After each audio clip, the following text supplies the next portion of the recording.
கஞ்சா, கள்ளச்சாராயம் இதனால் பாதிக்கப்பட்ட பெண்கள்ல பல பேர் இந்த தொகுதியில இருக்காங்க.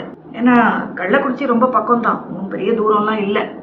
ஆனா இங்க இருக்கிற இந்த பெண்களுடைய அந்த அழுகை, அந்த கண்ணீர் கண்டிப்பா ராசிபுரம் தொகுதியுடைய எம்எல்ஏ வெற்றி வேட்பாளர் டாக்டர் பிரேம்குமார் அவர்களை ஜெயிக்க வைக்க போகுது. Mark my words, the women of Tamil Nadu are going to make the right change. இதுல எந்த மாற்று கருத்தும் இல்லை. நான் போன கேம்பெயின், நான் பார்த்த மக்கள், அந்த மக்களோட பேசி பழகினது, இதெல்லாம் என் வாழ்க்கையில நான் மறக்கவே மாட்டேன்.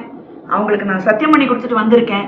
அவர் ஜெயிச்ச கையோட கண்டிப்பா நான் திருப்பி ராசிபுரம் வந்து இவங்க எல்லாரோடையும் உட்காந்து சாப்பிடுவேன் அப்படின்னு நான் சத்தியம் பண்ணி கொடுத்துட்டு வந்திருக்கேன். அது நிச்சயமா நடக்கும். எடப்பாடியாருடைய ஆட்சி தமிழகத்துல மலர்ந்த உடனே கண்டிப்பா என்டிஏ, பாரத பிரதமர் எடப்பாடி பழனிசாமி இவங்களுடைய இந்த காம்போ இந்த மாதிரி தொகுதிகள்ல இருக்கிற மக்களுக்கு நல்லதை கண்டிப்பா செய்வாங்க. அதுல எந்த மாற்று